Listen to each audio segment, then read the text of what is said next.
नमस्कार व्यापारी मित्रों। आज कोविड के पश्चात हमने सभी ने व्यापार क्षेत्र में यह अनुभव किया है कि आज थोड़ी वर्किंग कैपिटल साइकिल डिस्टर्ब सी हो गई है। और इस वर्किंग कैपिटल साइकिल के डिस्टर्ब होने का सबसे मुख्य कारण यानी डेटर्स का कलेक्शन पीरियड बढ़ गया है। जिन्हें हम माल बेचते हैं वह लोग पहले करीब 60 से 90 दिन के भीतर शायद पेमेंट हमें दे दिया करते थे।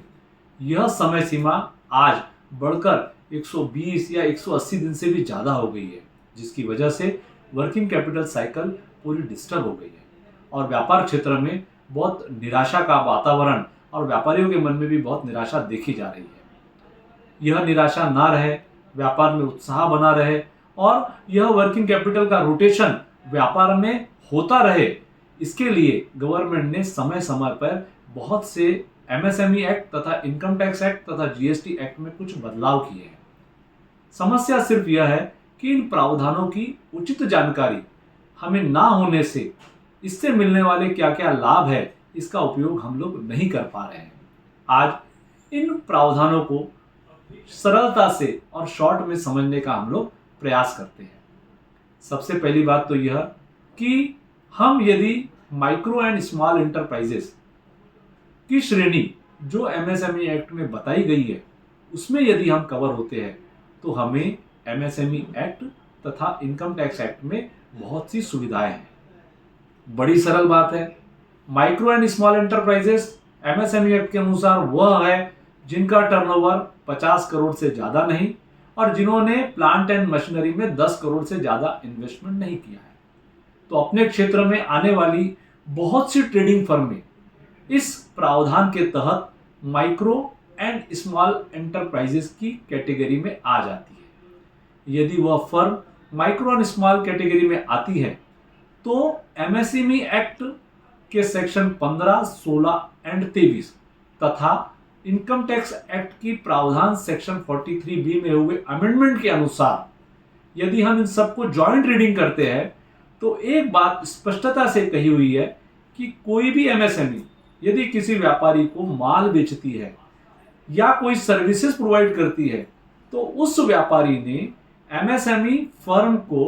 45 दिन के अंदर पैसा दे देना चाहिए। यदि वह व्यापारी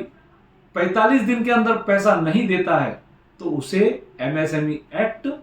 तथा इनकम टैक्स एक्ट के अनुसार बहुत सी टैक्स लायबिलिटी और इंटरेस्ट का पेमेंट करना पड़ सकता है।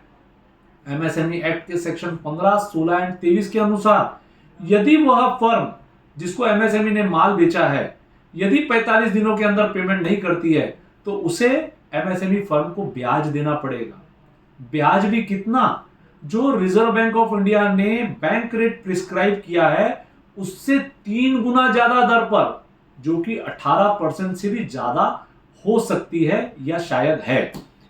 उसके बाद ना केवल उसे वह ब्याज देना है बल्कि जो वह ब्याज का पेमेंट करेगा वह ब्याज का पेमेंट भी उसके प्रॉफिट एंड लॉस अकाउंट में से घटेगा नहीं, यानी नुकसान पे डबल नुकसान उस व्यवसायी को होगा। दूसरी मुख्य बात, जो 1/4/2023 के बाद section 43B of the income tax act में अमेंडमेंट आया है, यह बहुत जबरदस्त है जिसकी चर्चा आज व्यापार क्षेत्र में बहुत कम देखने मिल रही है। इसका मुख्य प्रभाव यह है कि यदि इस प्रावधान का सभी व्यापारियों ने अक्षरशः पालन किया तो हमारी वर्किंग कैपिटल साइकिल में जो आया डिस्टर्बेंस है वह रुक जाएगा। इसके अनुसार यदि एमएसएमई फर्म ने किसी भी व्यापारी को माल बेचा और उस व्यापारी ने 45 दिन के अंदर उस एमएसएमई फर्म को पैसा नहीं दिया तो वह खर्चा, वह परचेज या वह सर्विसेज जो ली है उसका अमाउंट उसके प्रॉफिट एंड लॉस अकाउंट में सिर्फ पेमेंट बेसिस पर ही घटेगा। उदाहरणार्थ, फाइनेंशियल ईयर 2023-24 में किसी व्यापारी ने एमएसएमई फर्म से माल खरीदा और 45 दिन के अंदर पेमेंट नहीं दिया और वह 45वां दिन समझ लो 2024, यानी वह जो पेमेंट का दिन 2023-24 की जगह 2024-25 में आता है, तो जब उस व्यापारी की 2023-24 के प्रॉफिट एंड लॉस और बैलेंस शीट बनेगी तो यह खर्चा जो उसने परचेज किया है या सर्विसेज ली है वह उसके प्रॉफिट एंड लॉस अकाउंट से नहीं घटेगा। इसकी छूट, इसका डिडक्शन उसे वर्ष 2024-25 में मिलेगा। इसका मतलब यह होगा कि वर्ष 2023-24 में जो इनकम उसने कमाई नहीं, सिर्फ पेमेंट लेट होने की वजह से उस इनकम पर नेशनल टैक्स लायबिलिटी के रूप में उसे बहुत सा टैक्स भरना पड़ सकता है, जिससे कि उसकी व्यापारिक परिस्थिति गड़बड़ा जा सकती है। अब हमें करना क्या है?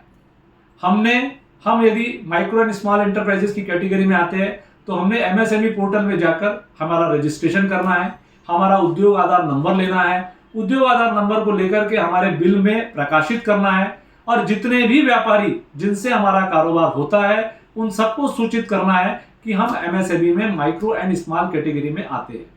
आप हमसे जो भी माल खरीद रहे हैं, इन दोनों प्रावधानों के हिसाब से आपको हमें 45 दिन के अंदर पेमेंट देना है, अन्यथा भविष्य में आपकी फर्म के जब अकाउंट्स फाइनल होंगे तब अनावश्यक टैक्स लायबिलिटी आ सकती है। हमारा पेमेंट तो आपको देना ही है, वो तो व्यापार के अनुसार देना ही है, परंतु पेमेंट लेट देने की वजह से आपको अनावश्यक टैक्स लायबिलिटी आ सकती है, उससे आपने बचना चाहिए। जैसा कि हम हमारे व्यापारी जिन्हें हम माल बेचते हैं उनसे अपेक्षित करते हैं कि वह हमें 45 दिन में पेमेंट करे, वैसे ही हम जिन व्यापारियों से खरीदते हैं वह भी यदि माइक्रो एंड स्मॉल एंटरप्राइजेस की कैटेगरी में आते हैं तो हमें भी उन्हें 45 दिन के अंदर पेमेंट देना है। प्रत्येक व्यापारी यदि इन प्रावधानों का अक्षरशः पालन करता है और माल बेचने के बाद 45 दिन में उसे पैसा आता है और माल खरीदने के बाद 45 दिन में वह भी दूसरे व्यापारी को पेमेंट करता है, तो इससे जो वर्किंग कैपिटल साइकिल में जो रुकावट आई है वह अपने आप कम हो जाएगी और जो पैसा साल में सिर्फ 4 या 5 बार घूम रहा है वह 8 से 10 बार वह पूंजी व्यापार में घूमेगी, जिससे हमारा टर्नओवर बढ़ेगा, हमारी प्रॉफिटेबिलिटी बढ़ेगी और व्यवसाय में एक प्रकार का उत्साह और आनंद का वातावरण हमें नजर आएगा। मेरी आप सभी से रिक्वेस्ट है कि अपने कर सलाहकार व फाइनेंशियल कंसल्टेंट से संपर्क करें, इन प्रावधानों की जानकारी लेवे, आपस में व्यापार में चर्चा करें और एक दूसरे व्यापारी को एजुकेट करें तथा इन प्रावधानों का अक्षरशः पालन करें, जिससे कि न केवल अपने व्यापार में वर्किंग कैपिटल साइकिल सुचारू रूप से चलेगी, बल्कि इन प्रावधानों के उल्लंघन की वजह से यदि भविष्य में आने वाली कोई अनावश्यक टैक्स लायबिलिटी है उससे हम बचेंगे और किसी भी प्रकार के वाद विवाद में ना फंसते हुए इन प्रावधानों का पालन करें तथा राष्ट्र निर्माण में अपना योगदान दीजिए। धन्यवाद।